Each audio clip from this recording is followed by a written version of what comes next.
state and federal focus discussion panel. And to that point, a recent report noted more than half of California's Latino renters and 1/3 of Latino homeowners are paying more than 30% of their income on housing costs. And this panel discusses federal and state policy solutions to help reverse the housing affordability crisis.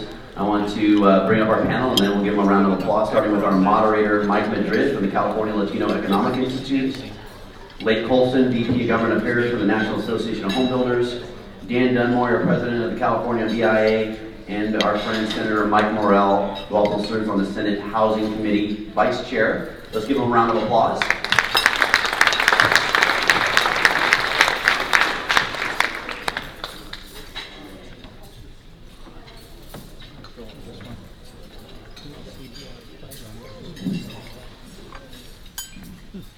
I'm going to sit down and join you guys, if that's all right. Big and keynote panel and all.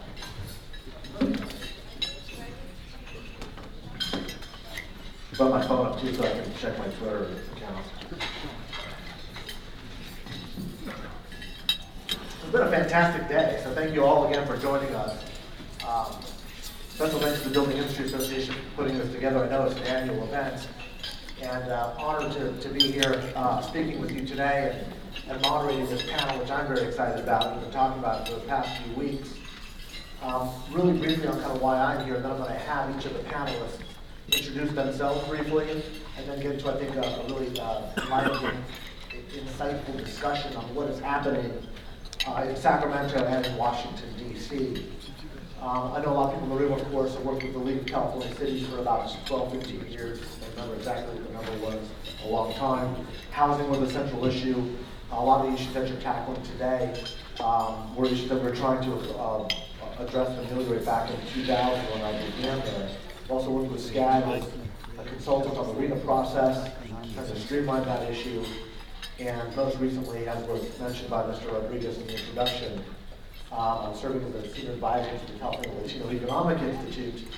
And why that's particularly important is because this housing crisis, and of course it is a crisis, in many ways disproportionately affects the fastest rising segment of the Latino community, of the California population. California, of course, as we know, is both the wealthiest and poorest state in the nation. We've got the largest income inequality gap in America, and we have a growing population of younger people who tend to be Latino in the state, who do not have the same homeownership opportunities that every generation of California before them had.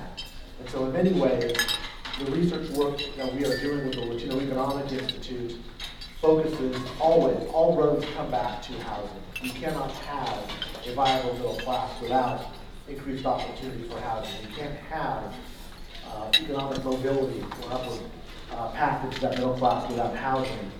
And frankly, you can't have a healthy civic engagement or society without housing.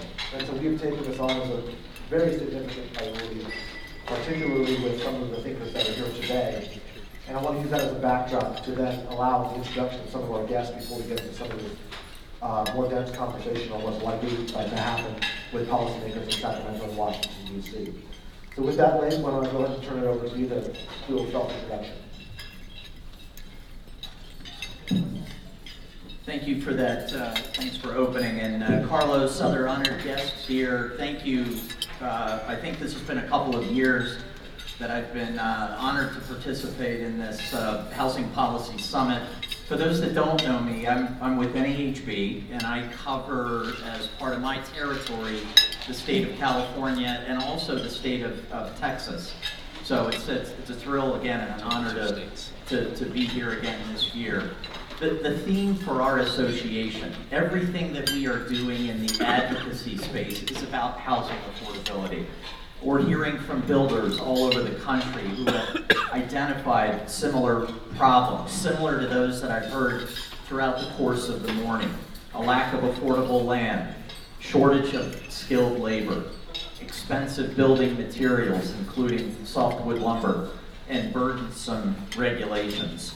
I refer back to our legislative conference where we had over 900 NAHB members participating, and we made housing affordability a core theme of our conference.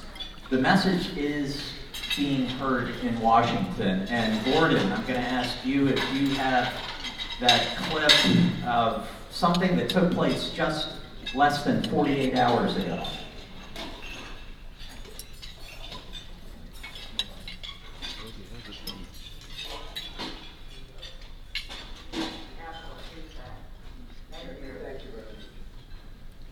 On behalf of the home builders, Mr. President, we are strongly behind this effort.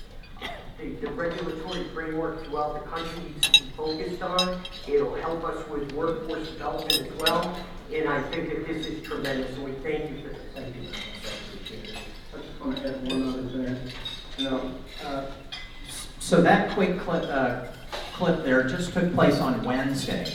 And the individual, President Trump, is finally understanding, as a builder, developer, that housing affordability is the key issue that it has become. And he has issued an executive order that will enlist HUD Secretary Ben Carson, who was also in that picture, to serve as the chairman of an interagency task force that will examine how to cut costly regulations that drive up the cost of home building. It was a huge win for NAHB and a great opportunity. They're using our data. 25% of the cost of a home is tied to regulatory compliance, so that was actually part of the executive order. Housing affordability, by definition, is when over a third of the nation's household are cost burdened, and they pay more than 30% of their income on housing. There are a number of factors and things that we are focusing on, but the labor market is certainly, and the lack of skilled workers in the skilled trades are driving up the cost of housing and denying many the benefit of home ownership. One of our key strategies is to bring down the cost into an affordable range by increasing the skilled labor workforce. Without an influx of new workers, housing production will slow and home prices will continue to grow. We need to put jobs in the skilled trades back on the radar of young people, their parents, the teachers, and the leaders who determine what is taught in our schools and in our community colleges. We have the Home Building Institute and the National Housing Endowment that are working to train skills training nationwide through apprenticeships and programs for young people leaving the military and those transitioning out of the prison system. Carlos mentioned about that this morning. When we take the time to listen to one another, we can find solutions that we would not be able to find on our own. So again, I'm thrilled and honored to be here on this panel to talk to you about things that we are doing at NAHB. I look forward to a robust set of questions about things that we're doing, and thanks for having me. Thank you very much, Blake. Dan, one more turn over to you now. Thanks, Mike. And this is Dan Dunmoyer, President of the California Building Industry Association. So we are the voice for home builders on the state level, and work very closely with Carlos and his counterparts. There's 900 regions in the state that are local BIAs, and appreciate Carlos' leadership in bringing this together. So from a state perspective, the California Building Industry Association is focused on ways to make it easier and more affordable to build housing. Sounds somewhat intuitive, but a lot of our work is playing defense. We call it the Hippocratic Oath of Housing, which is we ask the legislature and the administrative branch to not do any additional harm to housing because we are the most regulated housing industry in the nation, in California. We have more environmental requirements, we have more regulations, we have more fees, and we have more delay. So our focus is what are the steps we can take to lower the cost of building, primarily on the government level, local and state, and to some degree federal as well. Two key things I just want to touch on, and I'd be glad to go into the question around. The governor has put out this big, hairy, audacious goal of 3.5 million housing units, and that is profound. So just some real basic facts of where we really are. Last year, we pulled 117,936 permits in the state. In order to build 3.5 million over 8 years, you need to pull 425,000 permits a year. So we're about 1/4 of the permit pulling we know. The first quarter of this year, we're actually going down in housing production. And so as a result of that, the trend isn't moving in the direction that we need to. So I'll talk more about the governor's proposal and other thoughts, but again, we're just pleased to be here. We want to be part of the solution. And the last thing to build on is there's a lot of similarity with us in local governments on tax increment financing, bringing back redevelopment agencies. There's a lot we can do to partner to address some of these really dire issues in a profound and positive way. Thanks, Mike. Thank you, Dan. And last but not least, Senator Morrell, please, self-introduction. Well, my name's Mike Morrell, and I represent the 23rd Senate District, which is primarily San Bernardino and Riverside County. I used to be in the real estate business, and I had a real estate company and a lending company, and then I was fortunate to be on the board of the BIA, and grateful to be here today. And in fact, I'm glad to be out of Sacramento and with people who are normal. So thank you for that. And I am vice chair of the housing board, but that doesn't mean I'm an expert on housing, guys. I looked at some of the speakers before us today, and they should have had me at the beginning rather than at the end. So probably what's been said has been said. But one of the things, since I'm not in the building industry per se, I got into politics at sort of an older age. One of the things I've learned is the biggest problem that gets in our way of building homes is government, guys. Remember, our founding principles is to limit government's power and return it back to being governed by consent. And the reason that's so important is when I do look at the things that inhibit our growth, the majority of the problems do come from government. We have, my friend Mike is asking about Latino home ownership, so I had my staff look up some statistics yesterday from the Census Bureau in 2017, or they're the earliest ones we have. And there's 36 states that beat California out on housing. And there's a couple of states like Florida and Texas which beat us out by 20% for Latinos to be able to have home ownership. And so what I'm going to say isn't to offend anybody, and it's not a Republican accusation, it's just facts based on the legislatures. When you look at the freest governments who have the highest rates of building homes as well as the highest rates of Latinos, they are Republican legislatures. And then when you look at the toughest ones like California, New Jersey, and New York, they do call themselves progressives, which does mean they want the expansion of the bureaucratic state, right?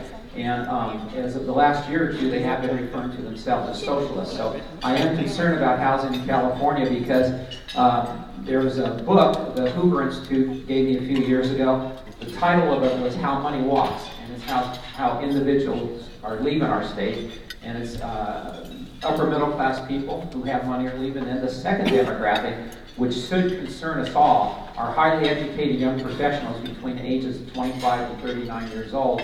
And the reason that's bad is there was a study, I think it was by the Anderson School of Public Policy Institute of California, said that over the next 11 years we're going to be losing another 1.1 million highly educated people. So that's going to be tough on our workforce. So again, I guess if I have any theme here today, I think the biggest thing that prohibits our building and to be able to flourish is government. And as we get down the line, I can share some specific things that I see going on. Even with this new housing crisis and what our governor is saying, there's some things that I'm very skeptical of that I'll share my opinion with you a little bit later. So thank you.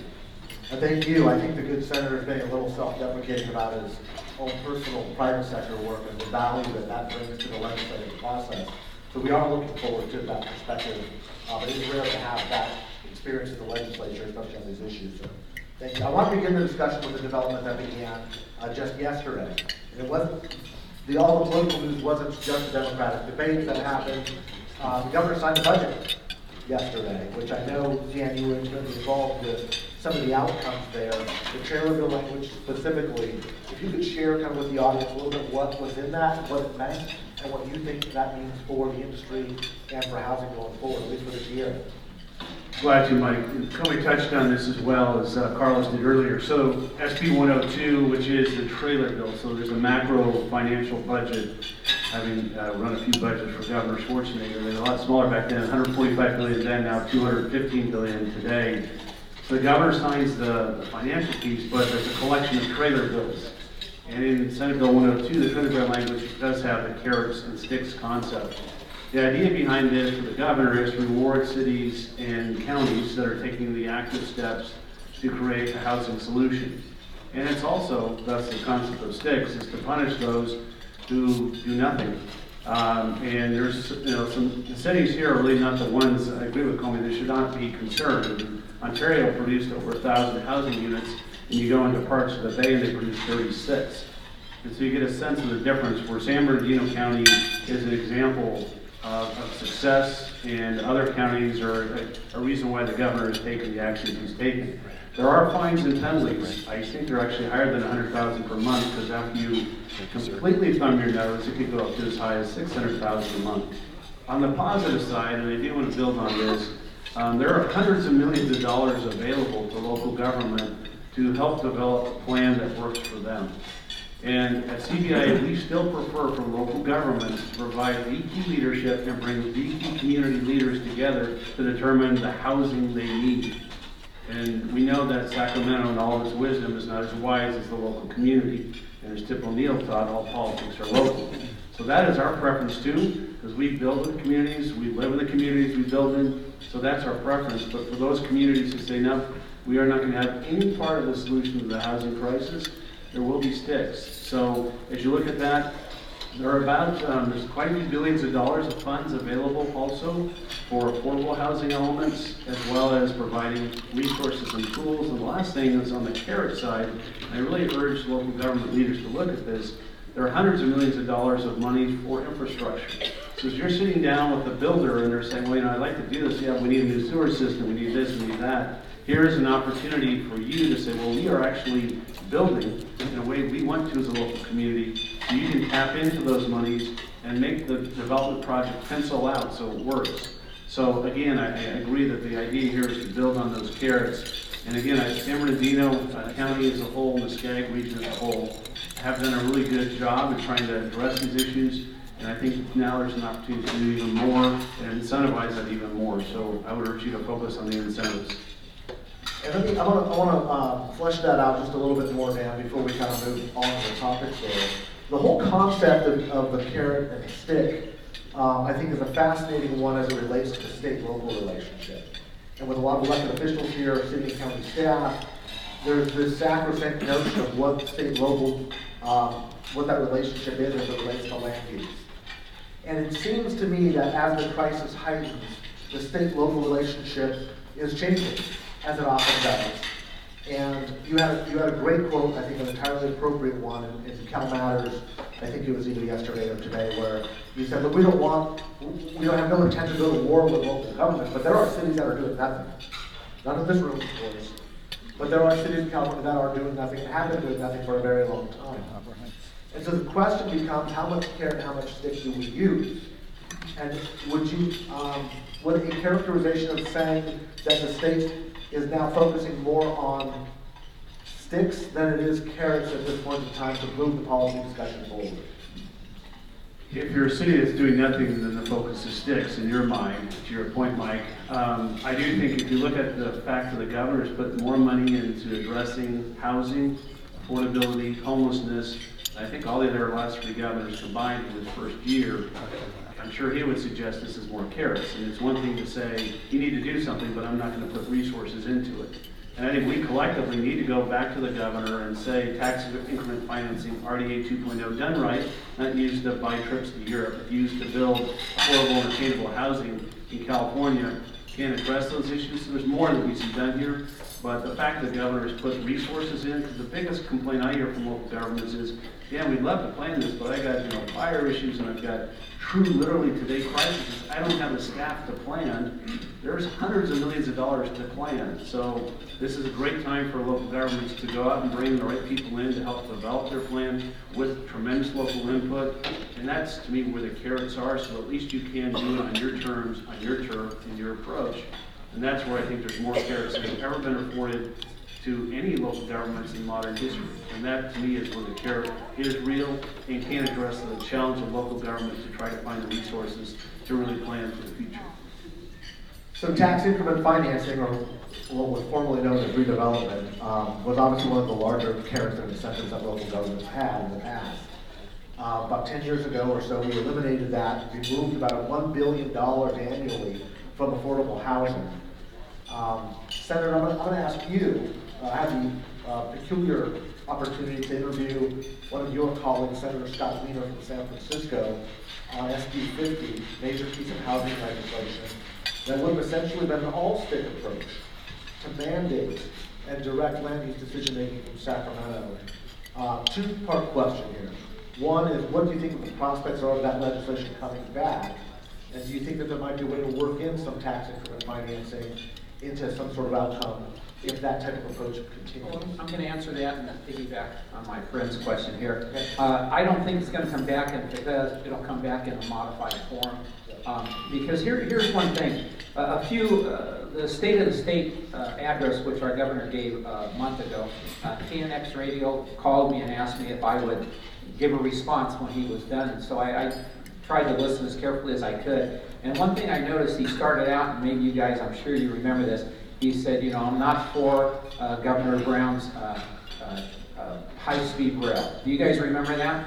But if you listen closely right after that, he said, but we are going to finish from Merced to Bakersfield, and then we're going to take a look at some coastal routes, and then we're going to, you know, we don't want to forego those federal funds.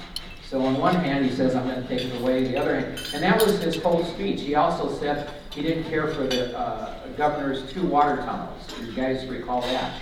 And he said, so we're going to start with 1 and see how it goes. So I think we have to be very cautious. I'm cautiously optimistic about this carrots and sticks. I worry it may end up being more sticks because when he and my friends across the aisle speak about a home, you know, housing crisis, probably 75 to 80%, in my opinion, they're talking about homelessness. They're not talking about building homes in Rancho Cucamonga or Redlands and that kind of thing. So that's what we have to be very cautious about, because they do have $2.4 billion going towards the homeless, and which also includes job training for them, which is really good. But again, you know, I was reading part of this housing accountability, and he has language in there that I do worry about, that the cities are going to have to adopt, you know, new ordinances, and it's going to be determined by a stakeholder process. So, you know, I'd be real cautious who the stakeholders are. And then the second thing is we address the housing crisis, it says the state needs new accountability measures. And again, everything that I've seen since I've been in Sacramento, the high taxes, again, that's too big a government. Cap and trade, you know, raises the prices on gasoline, as well as just everything, even trucking. Those 18-wheelers truck in 78% of goods and services. So that's even going to increase our furniture, our groceries, and our cars, and that kind of thing. So every big problem that I see, again, is by government overstepping its boundary. And that's why I think all of us here, we are for local control. I think there's some local governments that get a little bit carried away with too high of permit fees, because I have a vested interest. I have 3 kids in the home buying market, and it's very expensive. And just like the majority of these kids, they're young adults between 25 and 39, is one of the big demographics, highly educated, 25 to 21, leave in our state because of affordability. And so, again, I'm cautious how this money is going to be allocated, and again, what's their definition? How much is actually going to go for home building for first-time home buyers, middle-class people, versus how much is going to go towards shelters and that sort of thing. So I think, again, the big print giveth and the little print taketh away. We should be careful to read both. Thank you, Senator. Let's move this to discussion to Washington, D.C. now, Lee. Can you talk to us a little bit about what the change in leadership in the House side has meant in terms of a focus on the issues that you're working on day to day, housing affordability, and what the prospects are for some sort of legislation or relief moving forward in that direction? It's a great question, Mike. We look at it, so the House has flipped from the last election into Democratic control. The chairwoman of the Financial Services Committee, which is where all housing policy, insurance, banking issues go through, it's really our wheelhouse committee, is Maxine Waters. And previously that was chaired by Jeb Henserling from Texas. It was Jeb's philosophy that government needed to be out of the housing industry. So that is definitely not the chairwoman's philosophy. There is a role for government. NAHB supports a role for government in housing. We see real opportunity for housing finance reform to possibly get done. Fannie and Freddie have been in conservatorship for 10 years now, and there has been no legislative solution. The administration is looking at it, and they have introduced a plan and some ideas. But yeah, you know, we do see flood insurance. I remind people that it's going to be really tough to work with Maxine. I said, you know what? The last 2 comprehensive flood insurance bills, she led the effort on both of those. So there's a long-term reauthorization that had been introduced the first week of June. And we are optimistic that will be on the floor when we come back from the July 4th recess. So this is a huge deal. If you build a home in a floodplain, you have to have flood insurance. And you know, it may not be all parts of California, but certainly parts of California are affected by this. We see some potential with the flip for real opportunities to move legislation, especially through the House. That's helpful. And can I ask also, moving beyond legislative activity directly, are there other cost drivers on the foreign policy front that might be affecting for the builders here in the audience? The tariff situation on softwood lumber in Canada, immigration rhetoric with labor costs. Talk to us about that a little bit. Sure, you threw a lot into that. First on trade, our long-standing issue with softwood lumber is currently we don't produce enough wood here domestically to meet the demand. We turn to Canada to find whatever we can, and other nations. It's not all Canada, but predominantly we go to our partners to the north. Canadians. Yes. And there is a 20% tariff on the import into the United States of softwood lumber. We have addressed this with the United States Trade Representative. We've addressed it with the Department of Commerce. We've talked to the Treasury, Mnuchin, and others to try to make this point that, you know, housing drives the economy. And if you don't bring down the cost of the precious building materials, you're going to drive up the cost and make this is what housing affordability is all about. The building materials, one of our economists looked at the number of materials and products that come from China, and the tariff that went from 10 to 25%. There's 600 products that are on that list. And our economists, again, I point to them because they're the ones that have the best data to support these claims, but it's a $2.5 billion tax on our industry for the increase in the tariff from 10 to 25% with China. Pivoting for a second on immigration, you did ask about that. Easy one. NAHB does support a comprehensive immigration reform plan.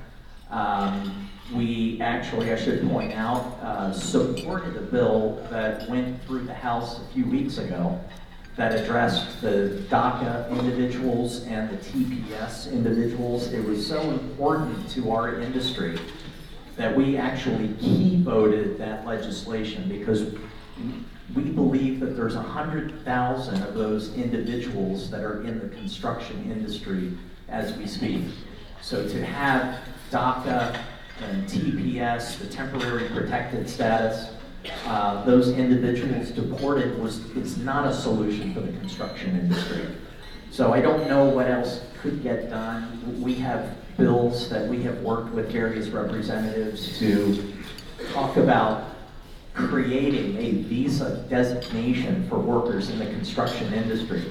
They have them for high-skilled workers. They have them for ag workers. They have them for, the high-tech visa. We want one for construction, and we think we have as good a case as any of the other ones that are out there, because we're desperate for workers in this industry. Thanks again for that. That's really, really helpful. Dan, I'm going to ask you again, you and I have had some informal discussions about the need to kind of do everything, this sort of kitchen sink strategy for Sacramento policymakers to get to this very ambitious goal of 3.5 million units. And to get there, you've got to do a little of everything. Can we talk a little bit, I'd like the Senator's insight here too. As Californians, we have established some of the most leading and cutting edge environmental requirements on our housing in the nation. But have we gone too far, and what part and role does that play in limiting the amount of supply or the cost of that supply in meeting that 3.5 million unit number? It's a great question, and it's one that's profoundly impacting us. So the slide that Carlos put up at the beginning that shows the difference in price between a new home and an existing housing stock is almost $200,000. And a chunk of that is related to our environmental requirements. So CBIA worked with the California Energy Commission for 14 years to try to address some of the solar mandate issues. So as is pointed out, on January 1st of 2020, every home built has to be empowered by solar. It's not necessarily a solar roof panel. You can bring it in through off-site. You have other means. You can lease your roof to a private party. This adds from $2,000 to $12,000 per home. So you're thinking, well, what's that amongst friends? The reality of the fact is, and NHB has this great statistic, they do a state-by-state analysis of what the impact is. It's just a $1,000 increase on a home. And in California, when you add $1,000 in additional cost, it takes 10,000 families out of the ability to purchase a home. Let me say that again. You have just $1,000 in cost, 10,000 families can no longer buy that home. When you add 12,000, 12 times 10,000, 120,000 families can no longer buy the home. And so part of our challenge is we see two areas where we could see some real improvement. That is, we have the most water conservation, energy conservation, seismically safe homes built in the world in California. And we have people living on the streets. And so at what point, when I worked for Governor Schwarzenegger, he used to say, when we look at our environmental policy, we have to find the sweet spot. And so if you're building a $3 million home, what's $10,000? When you're building a $430,000 home in San Bernardino, it means a whole chunk of San Bernardino can't afford that new home if you had 10 or 12,000. And I know there's kind of this whole thing earlier this morning about, why do you care about adding shutters? $5,000 in shutters and additional cost? Do the math. 50,000 families can't afford to buy that home. That's how tight the market is. When the market shifted on the Federal Reserve by 25 basis points, 11% of our contracted home buyers had to walk away from buying homes from our members. That's just 25 basis points, a quarter of an interest rate. So that's how tight and sensitive this market is. So on the solar side, the seismic side, the water conservation side, you get to the point where people ask us, why can't you build something that's affordable? And two reasons, the mandates and the fees. I'm just touching this quickly, but the fees range in California from $21,000 developer fees to $200,000. And I don't think anybody in this state pays their peace officers 10 times more than the other parts of the state. I don't think they have 10 times more in park fees, 10 times more in art fees. We have 561 fees now we pay as builders. When my dad started building in Hemet, Riverside County, we had 3. So when you wonder why we can't build affordably, lot development costs in Livermore cost $500,000 per lot with fees and other activities. So that even drives this, so it's 300,000 sticks and bricks, 500,000 in lot development. Affordable housing in Livermore now is $810,000. So when people say, well, you guys just can't build an affordable house, you go 82 miles east of Sacramento, it's called Nevada, you can build affordable housing. It's not, legally defined. It's just housing that's affordable. It's $250,000 to $300,000 for a nice house. The exact same home, we build in Livermore. Exact same architectural design, exact same footprint. The only difference is you get more land in Nevada. More land in Nevada. So to us, you know, the whole issue of the environment is profound. This is not the time to add additional cost, but it really, until we get something around the fees, some sort of understanding, some sort of balance, why an adjacent community charges $25,000 and $100,000 by crossing the street, something's not right there. And the more we can get accountability, transparency, and partnership with local governments on this, and push back on the fees and the mandates on the environmental side, that's really what's going to start to push the cost down. And the last thing I'll say, because it's asked many times, okay, so we lower your fees by $75,000. Is that actually going to lower you to charge less? We still believe in marketplace dynamics. We still believe the market works, and the answer is yes. And so we also know right now that there's stunning demand for our product, but not enough people who can afford it. So when you start to lower that price by 10, 20, 30, 40,000, then we can lower it by that amount, and people can start to buy the product. And that's going to start driving prices down. It's an amazing concept of supply and demand, but it still works. At least it works in Arizona, in Texas, in Nevada, in Oregon, in Washington. So we think it will still work in California. So that's our effort. That's kind of our focus is, because we think that's the solution overall. Yeah, my point is I agree with him. A couple other things. I just want to get back to why we're here, or at least that's what I was invited for, is talk about affordable housing, right? And so, again, just remember we're governed by consent, and so you guys have a lobbyist. When you're up in Sacramento, realtors, lobbyists, lenders, we're going to have to make the point. We're going to have to really get them to define what they mean by the housing crisis, and is that homelessness or is that building homes? And a couple of things too, on building homes and trying to get fees down, I agree with everything my friend here says. But remember, there's the party across the aisle, their two main donors are the enviros and the unions.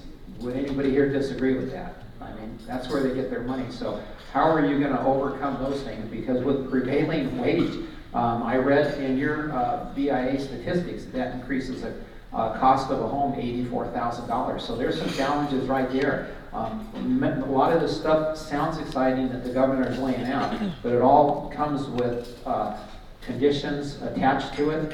And again, the unions, they're going to be there. So how do you know, that's going to raise costs, right?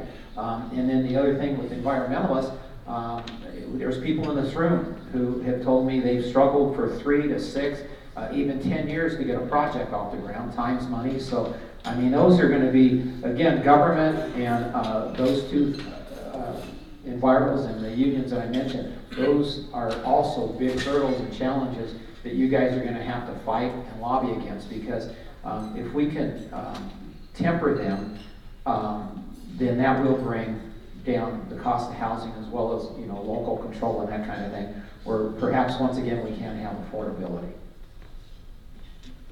Thank you. Recently, with the extraordinary fires and fire seasons that we've had both in northern and in southern California, there has been more and more discussion about the potentiality of limiting places that we are building and should be building and should not be building. Not too long ago, when the drought was a main focus, there was a lot of discussion about tying water supply to potential housing. Do you see in Sacramento this type of concern about changing climates or natural disasters being tied to where we are putting housing and why we are putting it there? That's the first question. The second is, are there some places that we should not be building as a result? Dan, that's for you. So, big issue, and we're saying my job was literally to put out fires for him. So we had challenges as a state in managing our land. And one day I woke up and we had 182,000 fires burning simultaneously because of lightning strikes in Northern California. And I thought my head was going to explode. So we have a serious issue in the state. And clearly disaster management, disaster planning is key. There's a couple things we can do. There are places we shouldn't build. On tops of mountainsides, and there are things it's impossible for fire safety, first responders to get to. But keep in mind, just looking at the history of California, Los Angeles was at one time a high fire-prone area. You had to go back to 1910, but it was. And Marin County was too. It's just completely paved over. San Francisco actually was as well. Orange County has a reason for being called Orange County because it used to have orange groves when I first moved there and tested in 1963. So we do change as a society in our land changes, but we can manage it better. And I think the best side of this is a bipartisan effort. It's interesting, John Garamendi and Tom McClintock, two diametrically opposed politicians on most issues, agreed that putting in resources on the federal level to manage our lands better would reduce the fuel that would cause these problems. And we know too, in planning master plan communities like Tejon Ranch and others, you can create parks and areas to surround communities that make the chance of it burning near impossible, other than fire from heaven. And the last thing is codes. So we do have the most fire-hardened codes of any state in the nation. And even if you look at the most recent horrific fires we've had, the homes, the supermajority of homes that didn't burn have the new codes. So combining forest management with good codes with master plan communities, you really can build anywhere, and that's not me saying that, that's Kate Darden, the former state fire marshal of California.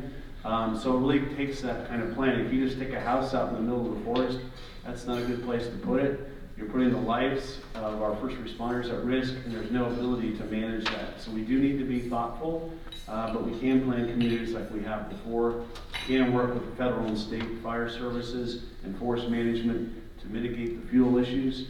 And then finally, we can work together collectively to make sure that we build the code to minimize the risk. And those three things would address that issue. But climate change, whether you believe in climate change, it's really clear. My 25 years in the insurance industry, the payout of the insurance industry for disaster-related activities has moved by a factor of 5. So the risk is real. Whatever's causing it, it's real. And so we need to build our homes and build our communities to be prepared for that. Lake, I'm going to take it back to DC again, if that's okay.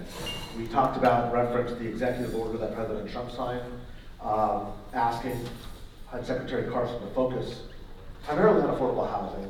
Can you share with us a little bit more what the overall scope of that is going to be, especially as it might relates to financing for affordable housing? Doesn't have to be just limited to that. Sure. No, the ink is still dry. It's drying on the executive order, of course. And the secretary, it's an interagency task force.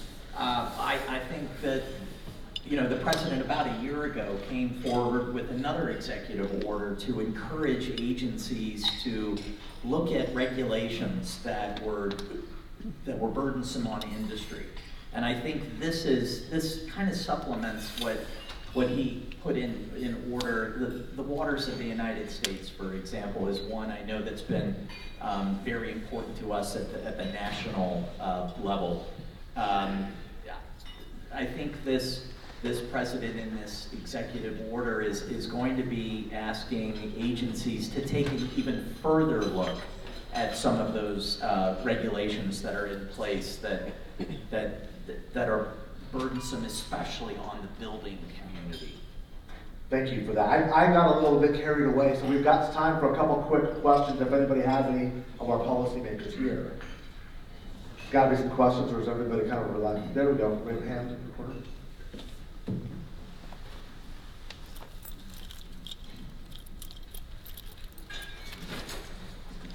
Hi, my name is Salvador. I'm a real estate broker with Citrus Valley Association of Realtors. I first would like to thank Dan for identifying items that disqualify first-time buyers or buyers from affordability, such as the $1,000 hike and hike in interest rates and so forth. But with the boots in the ground, I think there's one item that has not been identified, and that is the definition of affordable housing as to how it applies to our first-time buyers. In the county of San Bernardino, we have FHA limits at 431, and we define affordable housing at 538,000. So we do have the tools to be able to put our clients into these properties, such as Cal Alpha, for example, is an assisted down payment program. Many of our first-time buyers need affordable housing, which is the entire focus of this meeting today. However, we're not able to use those programs because there's a disconnect between affordable housing as defined in the actual affordable housing as the need for the client. So is there anything that can be done in order to close that gap? I know that cities such as City of Pomona has an assisted down payment program. They'll lend out up to $60,000 to close that gap on affordable housing. But I don't see that happening in any other cities. I don't see any type of programs, any type of help, or even any type of incentives to the contractors or the developers to be able to credit or adjust the price in order to satisfy that need. So on the state level, on that side of it, do look at the budget the governor put out. You raised a really good point. Cal HFA has received some additional financing to allow for offset down payment. So that would be a first positive step on the state level side.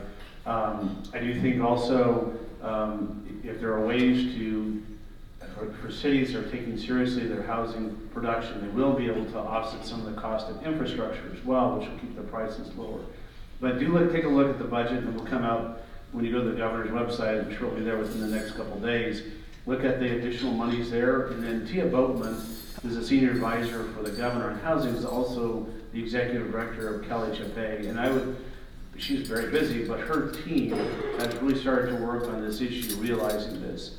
And so I would partner with that organization to see if you can marry that with your customers and look for ways to find access points so that they can fulfill that gap between the 450,000 and the average of 550,000. Because that's something she's working on very diligently. And I do think there'll be some monies there that will help you bridge that gap and get more people in housing. One more here up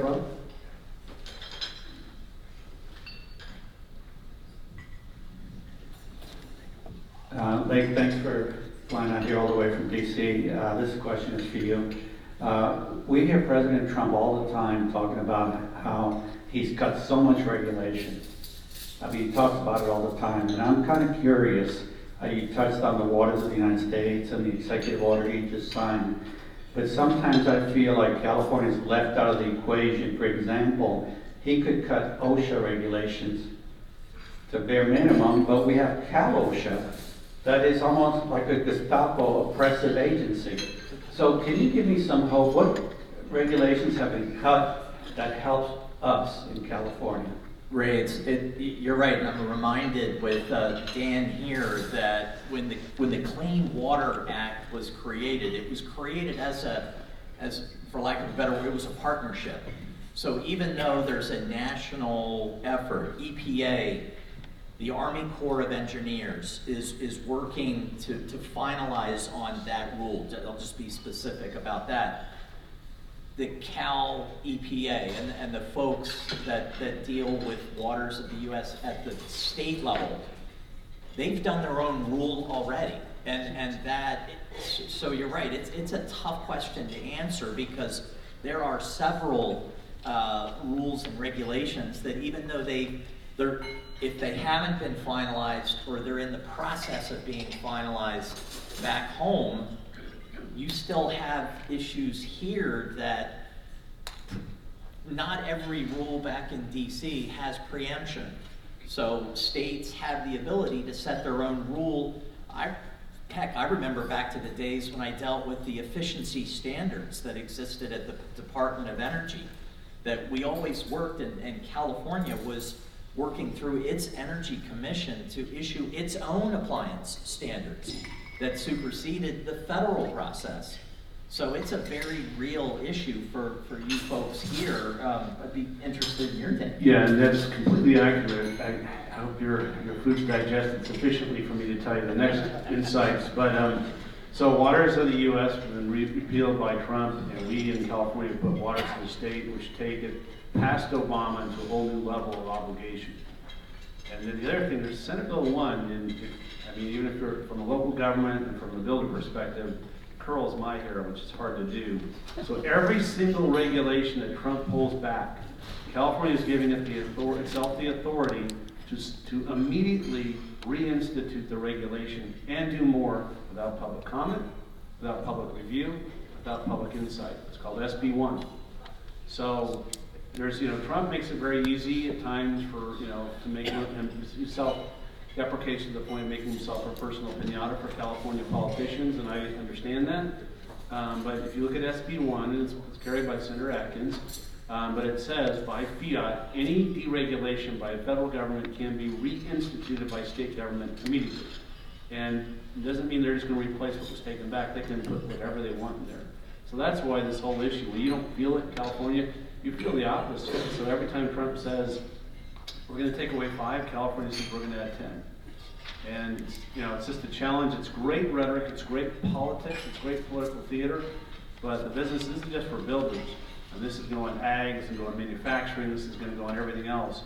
So, it is sending a message to California business that we will use the antipathy between us and Trump to make hay, but in the meantime, business is going to get crushed in this existential threat, which is the issue of housing by business in our young minds. I've got 3 millennials that I'm raising right now, and they're all asking, is California going to be my home, Dad? Because I can buy a home in almost any other state based on my income, and my response is, I start to say, well, you probably should look at that. My wife kicks me into the table and says, no, we want our kids here. But that is the challenge. That's why we're here today. That's why Carlos has put this together, is what can we do to address this issue? Because it's real, it's profound, and our leaders need to get past the rhetoric and look at this problem and help solve it. And right now, we need a lot more leadership in that space. On that note, please join me in thanking the panel. We're going to have to wrap this up.